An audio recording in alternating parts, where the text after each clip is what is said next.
HP5. G'day. Today I have an exciting video for all of us like-minded film enthusiasts out there. We're diving into the world of shooting HP5 at high ISOs, specifically 3200. We're going to be using both 35mm and 120 format. And to make things even more interesting, we'll be exploring the technique of semi-stand development in X-Tol diluted to 1:5. Now some of you may be wondering, what's the big deal with shooting at a high ISO? Well, shooting at a higher ISO allows us to capture images in low light conditions without compromising on the image quality. HP5 is a versatile black and white film, known for its fine grain and wide exposure latitude, making it the perfect candidate for pushing its limits. So let's get right into it. Basically, I keep my HP5 in 35mm format in a bulk loader. I'm cheap and it's the cheapest way to do it.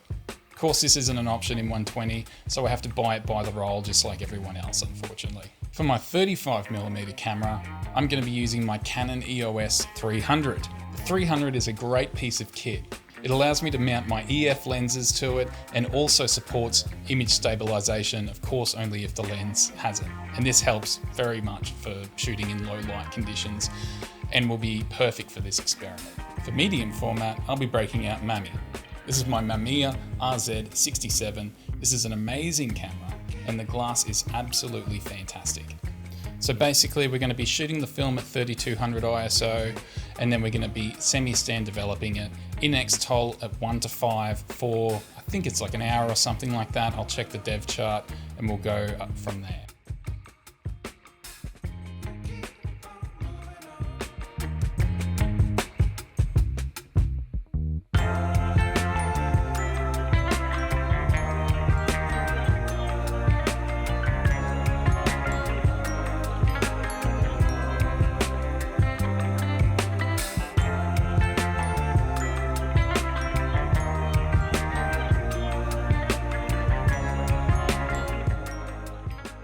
Well, that's one roll done in the old Mamiya RZ. So may as well, I don't know, might load up another roll, see how it goes. I'll switch over to the Canon. Anyway, pop a new roll in, see what happens. So back at home, last night wasn't the best night to take photos. There was no moon, there was no stars, and there really wasn't much happening on the streets. So I got a few photos, but I would have liked to get more. Luckily for me though, this morning we had a film enthusiast coffee breakfast thing and I was able to go and take some photos there. So why stand development? Well, if you shoot this HP5 at 3200 ISO and send it off to a lab or try and do it yourself in the conventional method, maybe like, 9 minutes or whatever with a bit of Rodinal, it'll come out, but it's not going to look great. When we push film this far, we lose a lot of detail into the shadows because the information just really isn't even there. But by doing a stand development, we're able to modify this process a little bit by pulling those details out of the shadows if they are there, which there will be just a little bit. This also means that we're going to be losing contrast overall on the image, but because we're shooting at such a high ISO and pushing this film beyond its limits, hopefully we can balance that out and get some neutral looking negatives with just the right amount of contrast. But we'll see what happens. So what is the difference between stand development or semi-stand development and regular development? Stand development involves placing the film in a highly diluted developer solution for an extended period.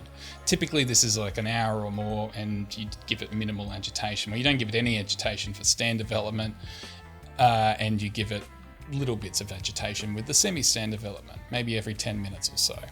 I prefer semi-stand development because there runs a risk doing regular stand development called bromide drag. I'll see if I can get some pictures of that to show you. That should be coming up on the screen now. So I'm just using this developing app on Android that I've got to work out what time I'm actually going to develop this for. So I've got Ilford HP5 Plus selected in there, set to 3200 ISO, but this app does not have the dilution that I'm looking at. So right now I've got 1:0 on there, straight X-Tol. If we click into there, we can see that we have all the way up to 1:3. So if we go to 1:2, it says 60 minutes. So I'm going to use this information to work out for 1 to 5. So I go 1 to 3 and it's added 10 minutes to it. So I'm going to use this to guesstimate that we're looking at about 90 minutes. So in Australia we have these things called goon bags, and I found that this is the perfect thing to keep your Xtol in and keep it fresh. So I'm going to dilute this 1 to 5, which means 6 parts all up, one of those being Xtol. So I'm going to measure out 100 milliliters of Xtol, of straight 10 Xtol, and there it is, 100 mils. All that's left to do is to top it up to 600 mils, which is what I need for 120, and there I am spilling water everywhere because I'm doing this one-handed. So up to 600 and we're set.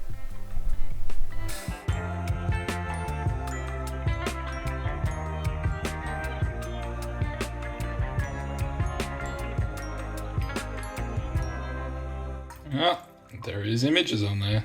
That's a good sign. You can see there's not much information. Now, this was the first time I've used my prism finder on my Mamiya RZ, and I'm not very good, it seems, at setting the exposure properly. I actually had it underexposing by 1 stop. How I didn't notice that, I have no idea, but that is definitely, oh well. But we'll scan them and see how they go. And then for the second roll, I actually use the waste level finder and use the light meter in my phone to meter. And as you can see, these negatives look 1,000 times better. So I'll wait for these to dry, get them scanned up, and yeah.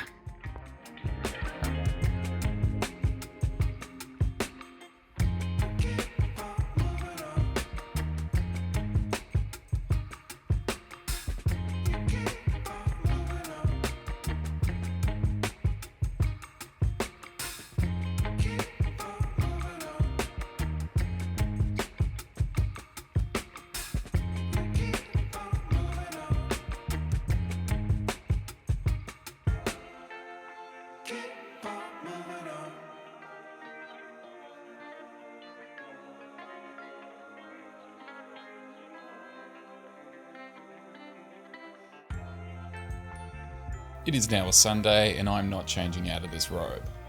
Well, there you have it. And I think we did pretty damn well. We dissolved some of that grain by using the Xtol developer, that's what it's meant for. And we recovered some details in those shadows. And even those 3 images that I accidentally underexposed, at 6400 ISO, you can still see that there's some detail in there that we could probably pull out. So maybe that's an idea for a future video. Trying this again at 6400 ISO, or maybe 128,000, who knows. It is especially a good technique for the medium format. Those 6x7 negatives have almost 0 grain. Here's a little comparison of the 35mm to the medium format. As you can see, it's virtually unnoticeable on the medium format. While you still can see it on 35, I think it looks great. Why would you shoot black and white film without expecting a bit of grain? But anyway, I guess that's it. This is my first video. Thank you very much for tuning in, guys. Please be gentle on any feedback, as this is my first time using any sort of video editing software in years, and even back when I used to use it, I did not use it to this capacity. So yeah, catch you later.